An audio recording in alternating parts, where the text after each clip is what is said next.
everybody, and may Google be with you. Yes, live long and prosper. John, that's not Star Wars. This is not Star Wars. Same thing.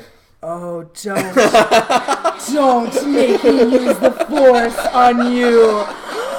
Oh, you know what? Here's the thing, John. I feel like maybe we can still get along because this is a really special episode. It is. Maybe we have different tastes in our sci-fi fantasy, but we can get along in the universe just like Smart Notebook and Google can get along in the universe. So this is episode 15 of May Google Be With You. I've got my MTech homie here, John Carassa. Hi, guys. And he is absolutely the most brilliant expert in all things smart. And who else to ride pilot today? Not even co-pilot. I'm gonna be right here and tell us what we're gonna do. This today. should be awesome, guys. So we're gonna show you the newest updates to Smart. So guess what? Smart now actually plays with Google. Everything Google Drive, Google Classroom. So teachers can actually give their Smart activities now to their students. Students can do all the interactive tools, and teachers can collect all that feedback back through Google Classroom. It's huge. This is all like a month and a half old now. And I love it because now the devices don't matter. Right. So kids can have personal devices. They can Yep. have Chromebooks. They can have iPads, their mobile devices. phones, whatever they want to use, it'll work now. It's just unlimited Yeah. learning opportunities with Yeah. these tools. So, okay, This is huge. let's This is do huge. it. And so you're going to take us through some things today. Yep. Adding some smart files to our Google Drive. Yep. Sharing with teachers, sharing with your students, and making some activities. Let's do it. Yes. Awesome. Here we go. All right. All right, so Trish, the first thing we're going to show you is how to actually get a Smart Notebook file from your computer to your Google Drive. Fantastic. And it's so tricky. Watch this. You take your file and you drag it into your Google Drive. That's it. And drop it. Even I can do this, John. Yeah, that's it. So it's not rocket science here, but that's it. So there's my fractions notebook file that I just added. Can I ask a question? Does Yeah. it matter the version of Smart I've been using? Like if I had Smart 17, Smart 18? Anything 17 and later, it's all fine. But if you use the website link that I have below, you'll have information for how to get all this stuff at home. Yeah, John has done an amazing job of support resources. So below this video, you're going to find not only some really fun learning activities, there's a Yep. Trivial Pursuit game and things. He has a complete instructional slide deck for you and a full support site that he's put together with all of this information, basics, Yeah. product keys. So after today, you've got everything you need to make this Yeah. work. I love it. You did so much work on this. That's pretty cool. All right, now what? Okay, so now take a look. This file that we just added right here, if I want to invite a teacher to have it, Yes. right-click like Google, like normal Google, share, and give it to Rofi. Fantastic. I love when people share resources with me. That is literally it. Now, the one thing I do bring to teachers' attention is if you notice right here, this file looks a little bit different than this file. Right. Because this file is a Smart Learning Suite online file. So these are the files here that you share with students in Google Classroom. Okay, fantastic. So all you need to do to convert this file to be shared with teachers to this file to be shared with students, you go New, More, and for you guys, you probably won't have as many things installed, but there's Smart Learning Suite right there. So all you do here is, if you want, you could drag that file in again, or you could attach a file from your Google Drive. It's already in Google Drive, so it's up to you, okay? This is fantastic. So there's your two options. You could import the file again, or just grab it from Google Drive. Okay, great. So let's grab it from Google Drive since it's already there. Now we've got to find it again.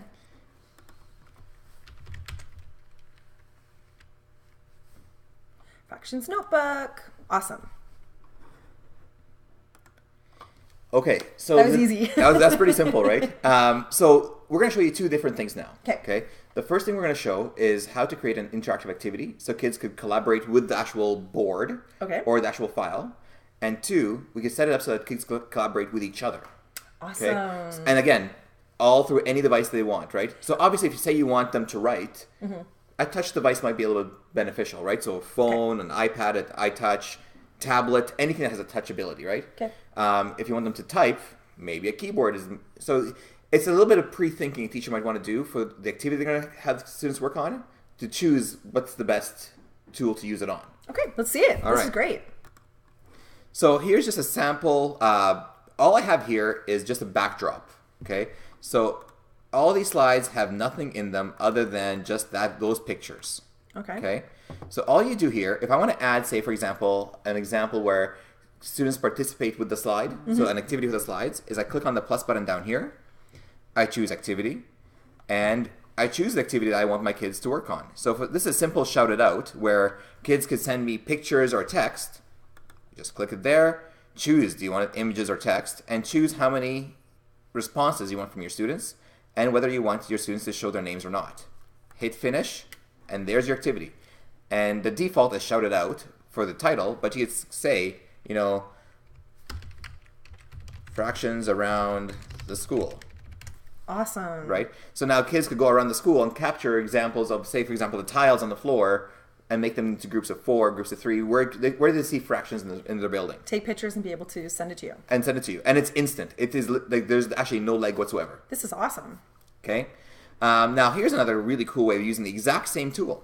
So right here, you can convert this slide into an activity. Okay. And what that basically means is when students could see this, they could either write something or draw something or type something, and they could either do it by themselves and share it with a teacher, or it could share it with, kids could work together as a group and share it with a teacher. And the teacher could look into each slide. And you'll be able to tell who did what? Oh, that's right? So great. So it's just up to you which one you choose. The really cool thing with Google Collaboration is the Smart will actually put your kids into groups for you. Oh, great. Right? Easy. Anything that's a teacher time saver. Right? I love it. And if you see, for example, John and Trish are together in the same group and John and Trish don't get together in the same group, won't get along, you can still move them around. Come on now. We work well together. This is good. So, again, there's your workspace. Call it group work. And you're done. It's actually that simple. So when you finish editing, just hit finish editing. This tool now, this Smart file is ready for your students to work on. When kids log in, all you need to click right here, and kids go to hellosmart.com, and they put in your classroom code. Okay, so I've just joined as a student. That was really easy because it prompted me to sign in with Google. Right, and I did it on my phone. Awesome. So now here's the really cool part. The teacher could set how fast the kids could navigate through the slides because you could control which slide the kids are on. Okay, great. Or the teacher could say, you know what, I've done my portion of the lesson, and you could give full control to your students, and they could go through your slides as they want. Sort of a self-paced learning activity. Self-paced learning. Love it, okay. So let me show you how to do it. I'm ready. Ready? Okay, so as long as this is on the teacher's screen, your kids are paused. As long as I put this away, when I put this away now, click that arrow, and I start the activity. So, for example, this is our shouted out activity. Okay. So if the teacher, only when the teacher hits start the activity, screen resets, and your phone, or sorry, my phone, your computer will reset automatically, and they're waiting for your feedback now, right? So, for example, if I put in a fraction, there it is. You put in Windows, I put in 1/5. These are all examples of different fractions around the school, right? Right. Now, here's the really awesome part. If I navigate away from the slide, automatically our phones or your computer changes automatically as well. So it takes me to that next activity. It takes you to the next activity. So the teacher's always in control. If I go set it up, you'll watch Smart doing his thing. Now, this one, obviously, we only have 2 students in our classroom. So it says, do you want groups of 2 or do you want everyone in one group? But if we put us in separate groups, it'll do this, right? Okay, great. And that's what I mean now. If I wanted to, I could still move people around. Yeah, okay. Okay, so that's how it kind of works, okay? Great. Now, I hit start my workspace, and now the teams could actually start working on their workspace environments. So all you have to do, the teacher anyway, if you want to see what students are working on, is you just click on their names and you'll see what those students were doing. So I'll pick on myself. Okay, sounds good. So if I pick on myself and I draw my fraction,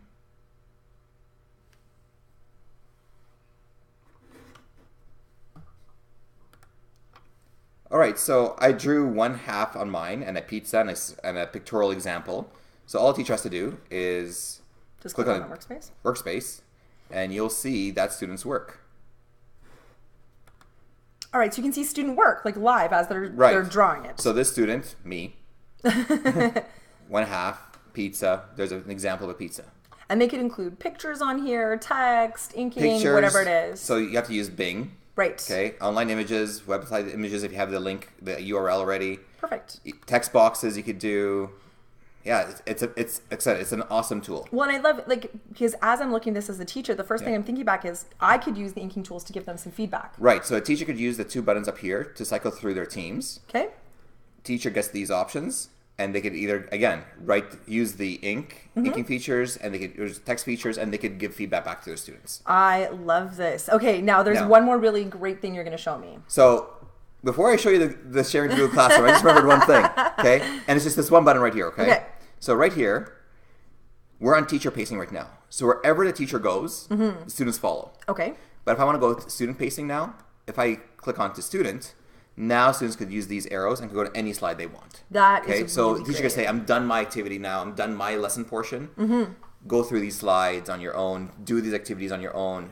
When you get to certain activities, you're able to navigate through them on their own. You could also set this up as like a really great literacy station or numeracy station or just even some study activities, PAT practice and things at home at night. Love it. Cool. All right.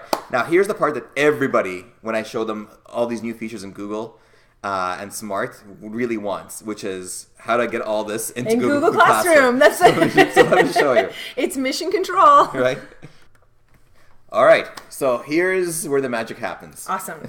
Let's see it. So Google Classroom, nothing tricky about it whatsoever. Create your new assignment, quiz, question, materials, whatever it is that you want to create. Right? We had a whole episode on this. I love Awesome. it. Perfect, right? So fractions, give it a point value if you want. Now here's the interesting part. You're getting it from your Google Drive. This is great because you already showed us how to put Add it up it to into Google Drive. Right? So now when I take that step of adding it to my Google Drive, I don't actually have to worry about having that install program. No, there's no more. So because students don't have a Smart Notebook at home, right? Exactly. But there it is. There's the file. Okay. Add it to your notebook. Now, the one thing I tell teachers is we're tempted in Google Classroom to go make a copy of each student. It's really what I do often. Right.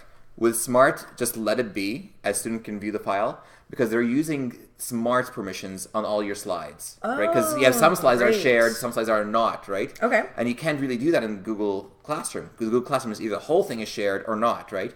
So if you leave it on students can view, everything's viewable. Everything that's individually worked on activity is still an individual. Everything that's in groups is still in groups. Okay, and so we just have to get in the habit of leave it as can view. Everything else will work just fine. Exactly. Love it. Here's the last step. Assign the project. Assign. Your time. This is tough stuff this morning, Johnny. So that's it. So that's getting a notebook file in from your computer into Google Drive. Yep. That is converting it to Smart Online Learning Suite activity. That's creating a Smart Learning activity in there and sharing it and putting it in Google Classroom. This is fantastic. Now, a couple of things I was going to ask you. Number one, you are starting to collect some Smart lessons and resources for people because you have an MTechU community just for Smart, right? That's right. We're actually creating a huge amount of lessons right now. So from 28 different people, 3 lessons each, from anything from, I think, grade 1 to grade 11 biology is in there right now. And where can everybody find these lessons? bit.ly/ECSD Smart. And that you've also linked to the site below this video. So it's really complicated. You now have that access. ECSD Smart, all lowercase. I love though that you're opening up these shared resources to all of us. Right. So that we can sort of benefit from those people that you've been working with all year. That's really fantastic. It's like the birthday party loot bag. Yeah. Thanks for having me, guys. Thanks. Live long and prosper. May the force be with you. Bye, everybody. Bye.